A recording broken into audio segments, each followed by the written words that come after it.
कर दी मेहनत कुछ ऐसी शिद्दत से कि अपनी कला से बनाई हुई एक मिट्टी की मूरत में जान फूंक कर उसे सजीव कर दिया। नमस्कार, मैं अनिल अग्रवाल आपके सवाल कार्यक्रम से आपका स्वागत करता हूं। आज हमारे साथ है राजस्थान के मशहूर चित्रकार मूर्तिकार पंकज भार्गवा जी। पंकज जी, बहुत थैंक बहुत यू सर। स्वागत है आपको हमारे कार्यक्रम में। Thank you sir. हाँ, मैं ये जानना चाहता हूं कि आप ये जो कला आपके अंदर है चित्रकार की और मूर्तिकार की, ये विरासत से मिली है या आपने सीखी है ये कला? सर, विरासत से तो नहीं, मेरे फादर तो ऑफिस असिस्टेंट थे बिरला ग्रुप के अंदर। ओके। मैंने बचपन से मेरा शौक था सर कि हम्म। मैं आर्ट से रिलेटेड कुछ वर्क करूं, तो टीन एज से ही मैंने स्टार्ट किया। मतलब सेकंड टू थर्ड क्लास में मेरे को ऐसा लगा कि हाँ, मैं आर्ट के लिए मेरा जन्म हुआ है। तो हम्म। मेरे प्रारंभिक गुरु श्री प्रेमचंद जी हैं, जिनसे हम्म। मैंने पेंटिंग्स का, स्केचिंग का ये सब काम सीखा। हम्म। फिर मतलब अराउंड मैं जब 10th क्लास में हुआ तो हम्म। मेरा इसमें रुझान था, तो फादर ने बोला कि भी जब इसी लाइन में जाना चाह रहे हो तो इसमें कैरी मतलब इसमें आगे बढ़ो। हम्म। तो 11th क्लास में मैं विश्व प्रसिद्ध मूर्तिकार माथुराम जी वर्मा से मिला, जो हमारे हम्म। पिलानी में ही थे। मेरा हम्म। जन्म से पिलानी से ही है। तो हम्म। उनसे मिला तो उन्होंने मेरे को स्टैचू की बारीकियां सिखाई, हम्म। और पेंटिंग्स में भी वो मेरे को जैसे फ्री हैंड स्केचिंग और ये सब उन्होंने मेरे को डेवलप किया कि इस तरह हम इसको क्रिएट करके आगे तक डेवलप करते हैं। तो स्टैचूज का काम मैंने माथुराम जी वर्मा से सीखा। मतलब बाकायदे सीखा है अपने गुरु के द्वारा। हाँ, गुरु के द्वारा उनका अनुग्रह था, उनकी आशीष थी कि मेरे को वो चीज मिली। तो आप किस तरह से इसको मतलब स्टेचू जो बनाते हैं, स्टिल पेंटिंग को देख के बनाते हैं या किसी व्यक्ति को देख के बना लेते हैं? आ, मैं स्टिल पेंटिंग्स भी बना सकता हूँ, और मतलब किसी व्यक्ति को देख के भी हम हूबहू वो चीज बना सकते हैं। हम्म। नहीं, तो ये बड़े आश्चर्य की बात है कि आप उसका फेस कैसे बना सकते हैं। जैसे आपने स्ट्रक्चर सपोज बना लिया, मूर्तिकार होने के नाते सीखा हुआ है, फेस के एक्सप्रेशन देना बहुत बड़ी बात है। हूबहू शक्ल आप ऐसी बना देते हैं व्यक्ति की जैसी होती है। मैं धन्यवाद कहना चाहूंगा। हम्म। जब मैं गुरु जी से जिस समय मैं सीख रहा था, उस समय भी ये बात चलती थी कि भी हम क्या चीज सीखे, हम फेस कैसे जल्दी जल्दी बनाना सीखें, क्योंकि स्टार्टिंग में रहता है कि फेस सीखे बनाना। तो गुरु ने बोला कि मतलब सब चीजें ही एक क्यूरियोसिटी में सब चीजें मेन होती है। ऐसा नहीं कि फेस आपको जब जैसे हाथ बनाना आ रहा है, आपको कपड़ों के फोल्ड्स वगैरह बनाने आ रहे हैं, तो आप हूबहू चेहरा भी मिला पाएंगे। उसमें ऐसी कोई बात नहीं कि भी आपने ये चीज की तो आप चेहरा नहीं बना पाएंगे। वो एक पार्ट है आर्ट का, तो आप हम्म। उसमें आराम से बना पाएंगे, कोई दिक्कत नहीं। हम्म। तो आप ऐसा कुछ भी चेहरा। मेरे को ऐसे मुश्किल नहीं होती है कि भी मैं हम्म। उसको चेहरा बनाने में मेरे को कोई दिक्कत आई, ऐसा कहीं कोई दिक्कत नहीं आई। अच्छा, अभी तक आपने किन्हीं मुख्य सेलिब्रिटीज के चेहरे बनाए हैं? हाँ, मैंने जैसे अभी मैंने ईशा देओल है, उनको मैंने पोर्ट्रेट पेंटिंग प्रेजेंट किया था। हम्म। और मतलब तुषार कपूर थे, उनको मैंने एक एलिफेंट का जो मैंने स्टेचू बनाया था वो मैंने भेंट किया। संजय मिश्रा जी से मैं मिला। हम्म। और जैसे मान लो दीपक तिजोरी जी आए थे, उनको मैंने एक हॉर्स का स्कल्पचर भेंट किया था। तो हम्म। मतलब पेंटिंग्स भी काफी मैं प्रेजेंट करता रहता हूँ। जैसे अभी हमारे बीडी कल्ला जी है, जो हमारे मंत्री हैं राजस्थान के, उनको हम्म। भी मैंने एक पोर्ट्रेट पेंटिंग प्रेजेंट किया था, तो वो भी हम्म। काफी इम्प्रेस हुए, खुश हुए। हम्म। उन्होंने अपने रेजिडेंस, अपने ऑफिस में उसको लगाया है इस पेंटिंग को। तो इसका मटेरियल क्या पेरिस ऑफ प्लास्टर होता है या कुछ और होता है जो मूर्ति आप? देखिए देखिए जैसे स्कल्पचर्स में मतलब अलग अलग मटेरियल्स होते हैं। जैसे मान लो क्ले में बनाना है, तो मतलब उसके लिए आपको क्ले मतलब सैंड लेना पड़ेगा। और हम्म। जैसे आपको सीमेंटेड लेना है, तो उसमें जैसे आपको मतलब व्हाइट सीमेंट हुआ, मार्बल पाउडर हुआ, वाटर हुआ, ऐसे मिक्सिंग करके आपको उसको सीमेंट में बनाना है। हम्म। हम्म। वही कास्टिंग में जब अपन आ जाते हैं, तो फाइबर में जैसे कास्टिंग करते हैं, उसमें एक अलग मेथड चलता है। हम्म। तो मैं फाइबर में भी बना रहा हूँ, सीमेंट में भी बना रहा हूँ, क्ले में भी बना रहे हैं हम, और वैक्स में भी हम उसको डेवलप कर रहे हैं स्टेचू को। अच्छा, जैसे हम बाजार में देखते हैं, बचपन से देखते आए, मिट्टी के खिलौने बाजार में मिलते हैं, वो हूबहू जैसे गणेश जी लक्ष्मी जी होते हैं, खिलौने होते हैं मिट्टी के, तो उसमें और आपकी कला में कोई भिन्नता है? हाँ, देखिए वो क्या है, उसमें बहुत बड़ी उसमें भिन्नता है ही। हम्म। उसमें क्या है, एक जो चीज चली हुई आ रही है वो चीज ही आगे तक चली जा रही है। वो कॉपी कर लिया उसको, वही चलता जा रहा है, चलता जा रहा है। वो ट्रेंड में नया नहीं है, वो पुराने वाले को चलाते जा रहे हैं। हम ऐसा क्रिएट नहीं, वो करते हैं किसी कि किसी जो सांचे में बनाते हैं, वो भी हाथ से बनाते हैं, जो मिट्टी के छोटे छोटे खिलौने बनते थे पहले, आज भी बनते हैं वो ज्यादातर। सब वो सब सांचे में बनाते हैं। वो सांचे में बनते हैं। वो सब सांचे में बनाया हुआ है ठीक है, चीज। आपका टोटल जो है वो हाथ से बनाते हैं आप उसको? हाँ, मैं पूरा हाथ से बनाता हूँ।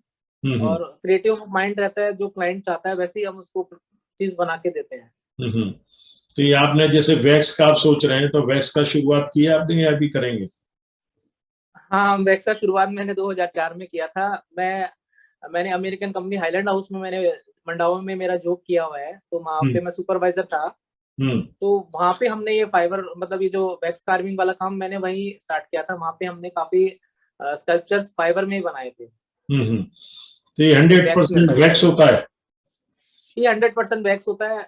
इंजेक्शन वैक्स करके इसका नाम होता है। तो इसको पूरा मतलब गर्म करके फिर मतलब डब्बे के अंदर उसको मतलब डाल दिया जाता है, फिर अपने अकॉर्डिंग उसको क्रिएट करके वो डेवलप करके स्टेचू बनाया जाता है छोटे पीस जैसे में। आप आम जो मोमबत्ती होती है वही वाला वैक्स होता है या कुछ फर्क होता है? उसमें फर्क होता है। वो इंजेक्शन वैक्स होता है। मोमबत्ती वाला वैक्स तो जो मोम की तरह पिघल के मतलब पिघल जाता है, लिक्विड फॉर्म में हो जाता है। लेकिन ये वैसा वो थोड़ा हार्ड होता है। और वो बेसिकली बनाई इसलिए होता है कि आप उसमें कार्विंग कर पाए। ठीक है। तो मतलब ये ढांचा बनाने के लिए सांची की जरूरत होती है, डायरेक्ट हाथ से बना देते हैं टोटल मूर्ति? नहीं, देखिए, आपको यदि ढांचा बनाना है तो ढांचे के लिए पहले आपको मास्टरपीस क्ले में इंजेक्शन वैक्स में बनाना ही होगा। फिर आप उसमें उसका मदर मोल्ड बना के पीओपी में उसको ढाल के फिर आप उसमें वैक्स का या मान लो आपको फाइबर में जैसे भी आप पीसेस निकाल सकते हैं। लेकिन फर्स्ट मास्टरपीस की आपको रिक्वायरमेंट रहता ही है। आपने अभी तक जैसे कितनी हाइट की कोई मतलब मूर्ति या बनाई है, जैसे मानव के शरीर के आकार की या इससे भी बड़ी कोई मूर्ति बनाई है आपने अभी तक? हाँ, मैंने सनराइज रिसोर्ट है अपना बेलूची में, वहां पे मैंने करीबन 20 फीट का डायनासोर मैंने बना के दिया है। ओके। तो काफी बड़ी साइज थी। और भी मेरी इच्छा है कि मान लो कुछ मेरे को बड़े प्रोजेक्ट्स मिले, मान लो 18, 20, 50 तो जितना भी फिट मिले तो हम बना सकते हैं। क्योंकि मेरे गुरु हैं, उनका बहुत बड़े स्टेचूज बनाए हुए हैं। जैसे उन्होंने बिरला कानन में शिव जी का स्टेचू बनाया था, वो करीबन 80 फीट का था।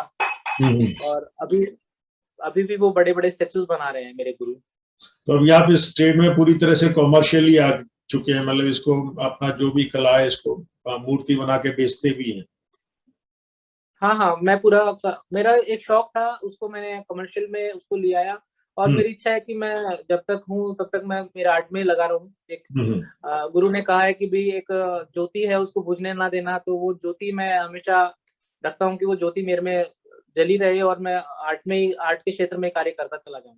आप अकेले स्वयं बनाते हैं, अपने साथ में असिस्टेंट या स्टाफ भी रखते हैं? नहीं, देखिए, मैं खुद बनाता हूँ, आर्टिस्ट मेन मैं ही रहता हूँ, बाकी मेरे पास टीम भी है। तो हम जैसे मान लो स्टैचूज के साथ साथ हम फाउंटेन्स भी बनाते हैं, म्यूरल्स वगैरह सब कुछ। तो टीम का तो रिक्वायरमेंट रहता है। तो मेरे सपोर्टिंग हैंड्स तो रहते हैं, साथ में काम करते हैं, मेरे को सपोर्ट करते हैं। तो अभी आपने कहा जैसे अभी देश के अलावा विदेशों में भी कहीं इसका काम किया है, किसी बाहर के व्यक्ति की भी मूर्ति बनाई है? नहीं, अभी विदेशों का मेरे को मौका नहीं मिला है। मेरी इच्छा है कि मैं विदेश में भी जाके मैं वो कार्य कर पाऊँ। धीरे धीरे योजना बनेगी तो कॉन्टेक्स्ट में है जो रिसेंट चाह रहे हैं बनवाने के लिए।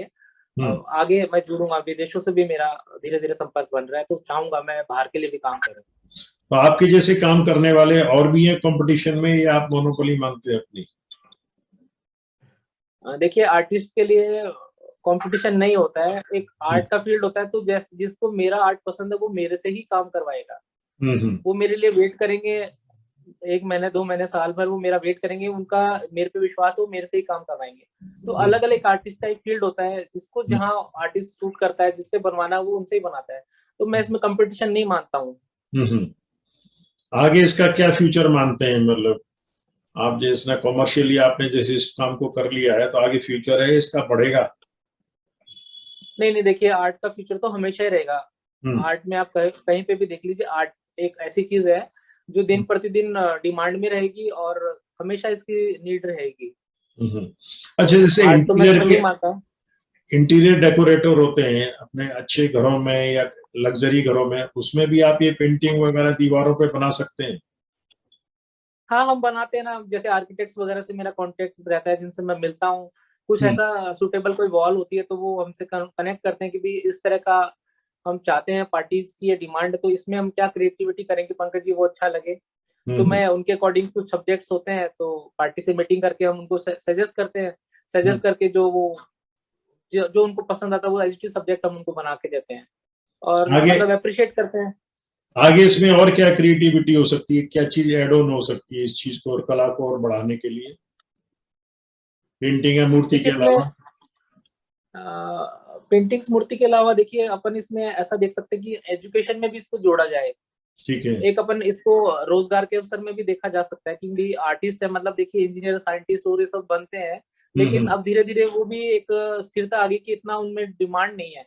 हम्म। तो आर्ट का अभी इतना डिमांड है कि आप विदेशों से लेके हर जगह आर्टिस्ट की रिक्वायरमेंट रहती है। जैसे मान लो कॉलेज में जैसे टीचर्स की रिक्वायरमेंट है, जैसे स्कल्पचर आर्टिस्ट तो मिलेंगे ही नहीं आपको, क्योंकि सब हम्म। पेंटिंग्स अधिक बनाते हैं, स्कल्पचर कम बनाते हैं। तो मैं इनकरेज करूंगा हमारे जो युवा बच्चे हैं उनको इनकरेज करूंगा कि आप आर्ट फील्ड में आए और बेसिकली आप स्कल्पचर को चुने, क्योंकि स्कल्पचर का बहुत डिमांड और स्कल्पचर बनाने वाले आर्टिस्ट है नहीं अभी। नहीं, तो तो इसके मैं सिखाने के चाहूंगा। कोई कोई कॉलेज, स्कूल, इंस्टीट्यूट है अभी? हाँ नहीं, कॉलेजेस तो हैं, लेकिन क्या रहता है कि मान लो कॉलेज में जैसे टीचर्स हैं वो इतना नहीं बताते हैं स्कल्पचर के रिगार्डिंग, क्योंकि उन्होंने भी इतना सीखा नहीं है।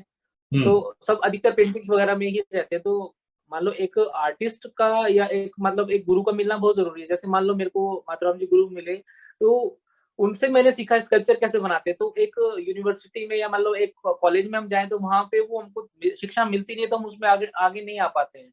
हम्म तो स्कल्पचर आर्टिस्ट नहीं है, तो स्कल्पचर आर्टिस्ट तो एक दूसरे से सीख के फिर वो स्कल्पचर बनाना बच्चों को सिखा सकते हैं। तो हम्म। इसलिए क्या है, आर्टिस्ट मतलब स्कल्पचर आर्टिस्ट की बहुत कमी ये है, तो लेकिन सीखे पंकज तो जी, अच्छा है। पंकज जी, कारण क्या रहा है ये चीज, कला जो अपनी इतनी बढ़िया कला है हिंदुस्तान की, ये बढ़ी नहीं आगे इस तरह से, पाठ्यक्रम में इसको स्कूल कॉलेज में नहीं लिया गया? कारण क्या रहा? टफ है ये कला, या इसमें लोगों की रुचि नहीं है, या कि इसमें कोई भविष्य नहीं है? देखिए कला में भविष्य है, लेकिन मार्गदर्शन की कमी होती है। एक जो परिवार की तरफ से जो प्रोत्साहन मिलता है वो नहीं मिल पाता है।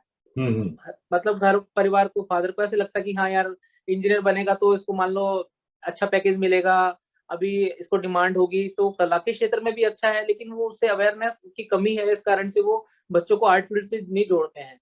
हम्म आज मेरा बच्चा है, वो मान लो आर्टिस्ट नहीं बने, लेकिन वो आर्ट के क्षेत्र में जा रहा है। चाहे वो आर्ट क्षेत्र पत्रकारिता का हो, चाहे कुछ भी हो, फोटोग्राफी का हो, कुछ भी हो। तो आर्ट में यदि बच्चा जाता है तो उसका ऑटोमेटिक सपोर्ट मिलेगा और वो उसमें आगे जाएगा, क्योंकि वो सेल्फ मोटिवेट है और आगे उसका रुचि का जब वो काम करता है तो वो उसमें बढ़ चढ़ के हिस्सा लेगा का, तो मतलब वो आगे नहीं, बढ़ कहीं पाएगा। तो आप कहीं ऐसा तो नहीं कि इसका स्टेटस सिंबल से कोई इसका रिलेशन हो, इसको मूर्तिकार को स्टेटस में नहीं मानते हो समाज में? नहीं, ऐसा तो नहीं मानता। बाकी पहले से चलते हो कि मूर्तिकार है तो मूर्तिकार को देखते कि भी कहाँ क्या इसको वर्क मिलेगा, कहाँ काम मिलेगा, इसको गवर्नमेंट के प्रोजेक्ट मिलेंगे नहीं मिलेंगे। तो एक हम्म भ्रांति रहती है मन में कि यार मतलब ऐसा कुछ इंस्टीट्यूट नहीं है कि जैसे मान लो आप मतलब जैसे रिलायंस में जाएं तो आपको लगेगा कि हाँ कम्युनिकेशन इसमें है, मतलब हम्म टेलीफोन विभाग, मतलब ये जो विभाग है इन सब में इनको जॉब अपॉर्चुनिटी मिलेंगे, एक सैलून लाइन में भी इनको जॉब मिलेगा। हम्म स्कल्पचर में ऐसा नहीं लगता कि भी इसमें कुछ है कि भी इनको जॉब मिलेगा। तो हम्म बेसिकली जॉब में सब जाते हैं, सेल्फ काम करने में सब घबराते हैं कि यार सेल्फ में हम कैसे आगे निकल पाएंगे। देखा हम्म। देखी तो सब करना चाहते हैं कि भी कोई ठीक है। बढ़ गया उसको देख के आदमी चाहता है कि यार मैं भी ऐसा बन जाऊं और मैं इस पैकेज पे मैं पहुंच जाऊं। हम्म। बाकी सेल्फ मोटिवेट होके कम ही मिलते हैं।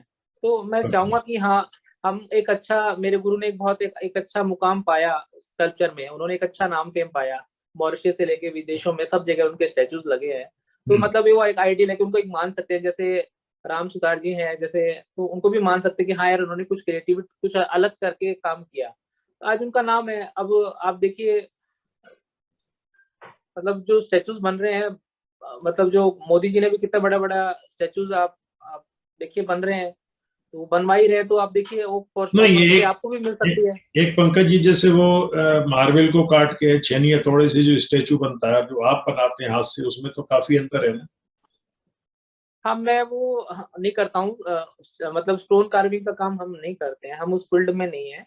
हम हम्म सिर्फ क्ले वाला और फाइबर में और सीमेंटेड वर्क इसमें ही हम करते हैं।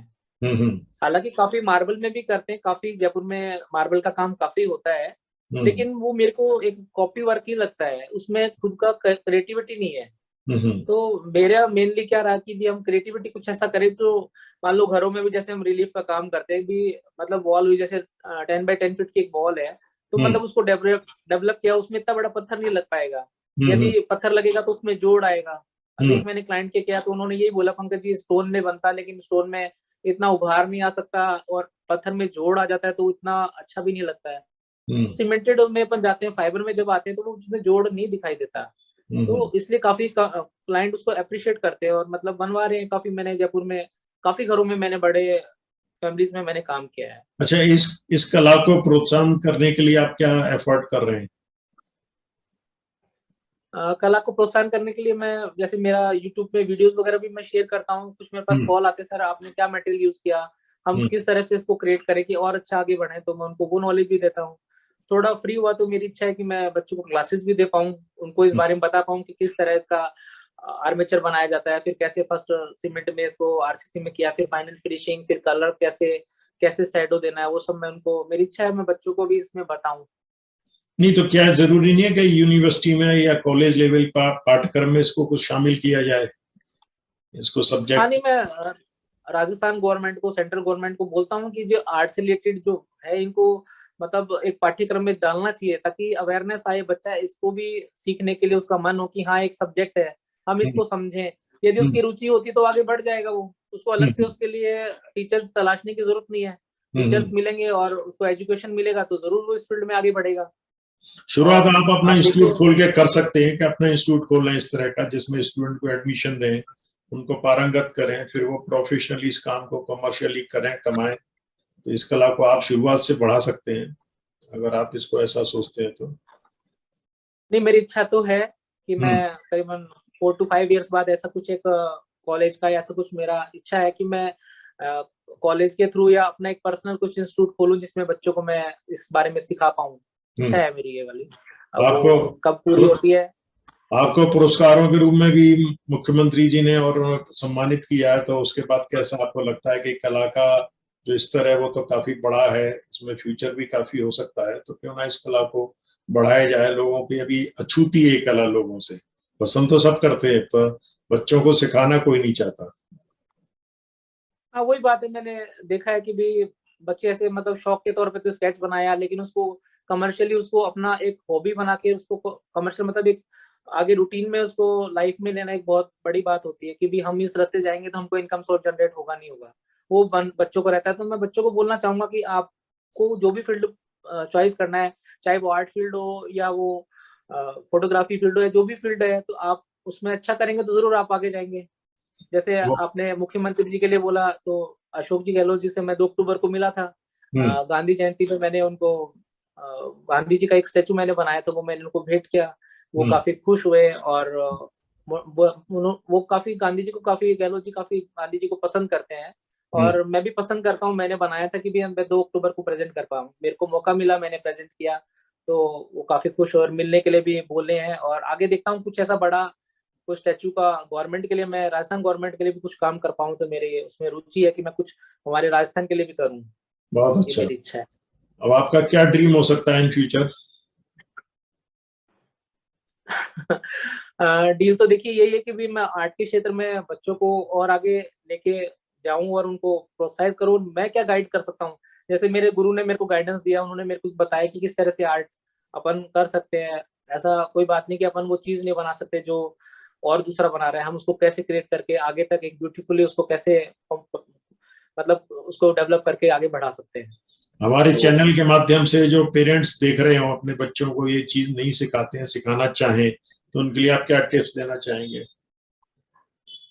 हाँ, मैं आपके चैनल्स के माध्यम से यही कहना चाहूंगा कि पंकज आर्ट्स जयपुर करके मैंने यूट्यूब मेरा चैनल बना रखा है, तो मैं चाहूंगा कि वो आपके चैनल पे भी लिंक आउट हो, तो मतलब उसमें वो जैसे मैं स्कल्पचर बनाता हूँ तो सीख के वो आगे बढ़ पाए और अपने रुचि को और बढ़ा पाए। और मैं चाहता हूँ कि राजस्थान के युवा चेहरे मूर्तिकार बने और एक हमारे देश का नाम रोशन करें। हम्म। ये मैं आपके चैनल के नाम से बोलना चाहूंगा। चलिए, हमारे चैनल के लिए कुछ कहना चाहेंगे? आपके चैनल के लिए कहना चाहूंगा कि आपने एक कलाकार को सम्मान दिया, उसके लिए मैं आपको थैंक्स बोलना चाहूंगा। अनिल जी, आपने मेरा ये इंटरव्यू रखा उसके लिए भी थैंक्स है, क्योंकि मेनली आपने बड़े बड़े सेलिब्रिटीज जैसे गोविंदा है और भी बड़े बड़े आपने सेलिब्रिटीज के मतलब आपने इंटरव्यू लिए, लेकिन मेरे को आपने इस काबिल समझा और आपने मेरा इंटरव्यू मतलब जो प्रसारित भी कर रहे हैं उसके लिए भी मैं थैंक्स बोलना चाहूंगा। नहीं तो नहीं, हमें एक थैंक्स हमें एक्चुअल आपका करना चाहिए। आप जैसे कलाकारों का जो अभी छुपे हुए हैं, जिनको बहुत ऊंचाई पे जाना है, हमारी पूरी शुभकामनाएं।